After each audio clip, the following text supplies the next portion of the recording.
Welcome. Thanks for coming in today. Thanks for having me. Of course, and thanks for joining us as well. This is Vice Principal Edwards. He'll be here with us as we discuss some of Jeremiah's strengths as well as some goals that we have for this year. It's very nice meeting you. Nice meeting you too.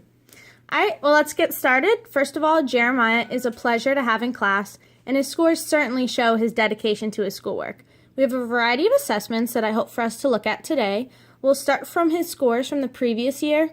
As you know, the statewide assessment is the FSA. The English and Language Arts portion takes into account both reading and writing scores in the 4th grade. The possible scores range from 240 to 412 and are further divided into different levels. I'm pleased to share that Jeremiah received a score of 331, which puts him at a level 4, considering him proficient. I know he works so hard, but I'm not familiar with the FSA scoring system. Would you consider those scores on grade level? Are they higher? Or are they good for his age? Great question. I would say that he's performing above average. His scores ended up 19 points above the district average and 27 points above the school average. Wow, that's amazing. I do agree with that. And as far as this year goes, we'll be looking at his initial fluency scores as well as the first few spelling and reading tests that he's taken so far. The fluency tests that we use generally refer to minute reads. So the students are given a passage and we calculate how many words they can read correctly within the first minute. The average score for our class for our first passage was 112 words per minute. Jeremiah read 165 words, which puts him well above the average of both our own class, as well as scores backed by many research studies. I'm confident that his oral fluency skills are quite high for when the passage was given. That's great. He reads all the time. Now we'll look at some of his spelling tests. Here I have a visual of how he's been doing compared with our class average. So right now we're looking at Jeremiah's scores for the first 4 spelling tests. He did score below the average for the first and third, but above the average on the second and fourth tests. Compared to his comprehension scores and class performance, these scores do appear to be significantly lower, but the good news is that he has kept up with his spelling homework, which does help in preparing him for these assessments. I would like for us to set a goal to increase his scores on his spelling tests. Let's aim to be hitting the 80% mark. This is also an area that we will be dedicating more time towards during class, which should contribute to his desired improvement. I can also provide some extra practice for him to work on at home. This would not be filtered into his grading report, but would serve as a good study support. While I'm not worried about these scores affecting his overall grade too significantly, I do think that we can look for improvement now that we've established that this may be an area to focus on. What can I do at home to help him meet these goals? I would start off by encouraging him to study more so he can feel more confident going into our tests. The spelling tests are every 2 weeks, and they include both the new spelling list as well as the one from the week before. Because of the gap week, I do notice that students sometimes focus more on the newer list, but there's an equal weight on both of them, so just encouraging him to review both would be great. You've mentioned that he reads a lot, and I would continue to encourage this behavior because the more he reads, the more he'll soak up those more challenging words. As I mentioned, I can most certainly provide extra practice and flashcards to send home that you can work on together. Thank you. I will definitely make sure that we study for those tests. Sounds great. Now our reading concept tests focus on vocabulary and comprehension. While they're all slightly different as far as focusing skills and passage topics. Each of these tests include a passage followed by multiple choice and short response questions. We are very, very pleased by Jeremiah's scores on these assessments. Like with the spelling, we have a chart here with our averages as well as Jeremiah's scores. If you look at his first test, he did earn 100%, which was our only perfect score. He's been consistently receiving A's and B's and scoring well above the average. Our goal for him in terms of vocabulary and comprehension is to just keep up with the strategies he's using as well as to use the new strategies we will be learning in class. He's doing an excellent job in these 2 areas, so there's no immediate need for extra practice based on what we're seeing. I'm sure that the reading he's doing in both in and out of class is contributing to these scores, so I'll just keep encouraging this. There's never too much reading in my opinion. I agree. I'm glad we're on the same page with that. Alright, so we have one last assessment to go over. Based on what we're seeing in the class, we decided to administer an informal reading inventory.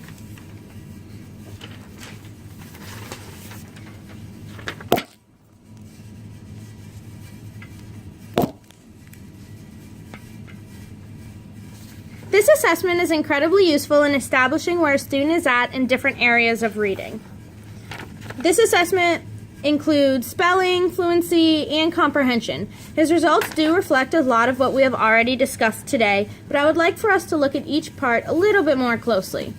Before we get into each part, I'll be referring to 3 different levels: independent, instructional, and frustration. To put it simply, the independent would be what the student could do easily on their own, the instructional would be manageable but achievable with support, and the frustration would be very difficult. These levels help guide what level of text we use within lessons as well as we assign for independent work.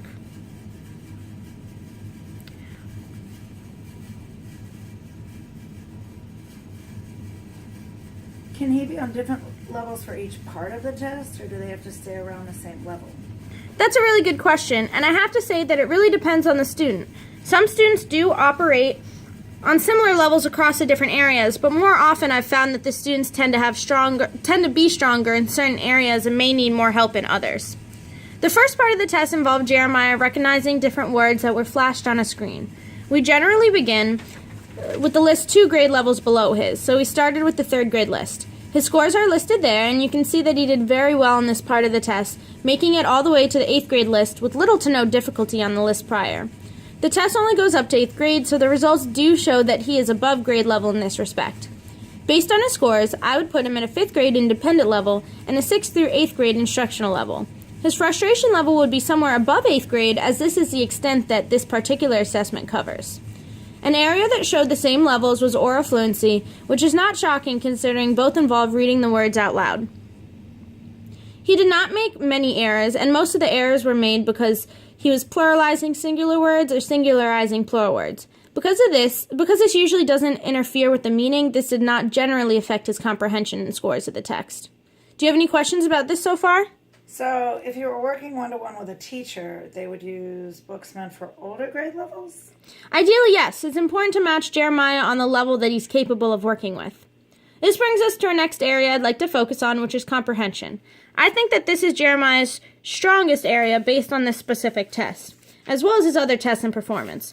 An interesting pattern that I noticed from the inventory is that Jeremiah's comprehension scores were generally higher when based off passages that were read aloud to me, rather than the ones that he read in his head. While his comprehension scores were higher for read-alouds, his fluency rate were much higher with the silent passage. This could mean that the extra time he spends reading the passage aloud allows for him to soak in the meaning more than when he's reading at a quicker speed at this text in his head. Isn't reading in your head more important as far as tests? Because the tests that we take, such as reading concept tests and the FSA, will involve silent reading, we can work on taking our time as to greater our chances of comprehending the material. Both read aloud and silent reading are important. However, his overall comprehension scores were very pleasing, and I believe that he's working on an independent level of a 6th grader and an instructional level of a 6th to 8th grader. I'd like to mention that when I asked him if he'd like to continue the test, when we were at a point where scores were on the border of grade levels, he did choose to continue, and this dedication and lack of frustration shows the work ethic of a highly successful reader. The last part of this test was spelling. His scores are listed here. I would consider his instructional level to be a 3rd to 4th grade, right here. I would consider his instructional level to be a 3rd to 4th grade and his frustration level to be 5th. As we talked about, we have set specific spelling goals for him, and we will continue to monitor these goals. This is an area that we will revisit the next time that we meet. We have also had the students track their data so they can invest in the goals that we set themselves. I think that the extra practice that I'll be sending home, as well as some of the in-class lessons, will contribute to the improvement that I do expect for us to see. I did notice that some of the more complex words that he was able to accurately spell were related to experiences he's had himself. Because he was able to recognize this connection, I do think that the more he reads and the more he experiences in and out of school, the greater his phonics skills will develop. So that's all of the assessment data that I have for us to discuss today. Just to summarize, I think that Jeremiah is doing an excellent job in reading. We will continue to foster his spelling skills and strategies with extra practice that he can take home, as well as in-class practice that we can focus on in both small group and whole group settings in class.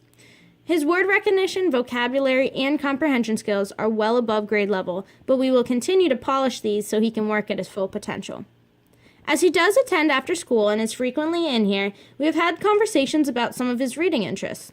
I've noticed that he's particularly interested in Greek mythology, so I think that offering him an independent project on text relating to this would challenge him creatively as well as fine-tune some of those critical reading skills.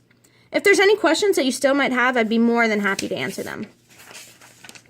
I'm interested in this independent project. Would it count for a grade?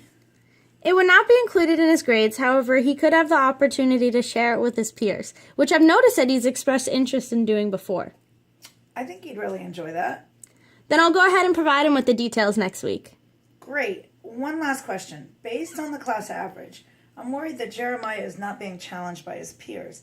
Is this something I should be concerned about, or is that a dumb question? I don't think that any question concerning your child's education is dumb. I understand where you're coming from, so I hope I can put you at ease.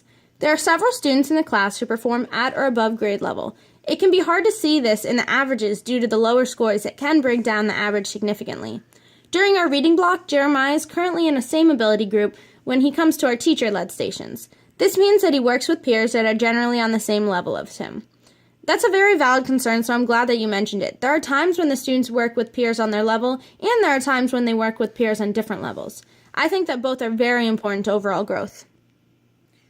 Thank you. I think that was the last question, so I really appreciate you explaining everything to me. It has been my pleasure, and I look forward to speaking with you soon. Thank you both for this meeting. It looks like Jeremiah is a model student. I look forward to seeing his success in the future. Me as well. That makes 3 of us. Have a wonderful You afternoon. too.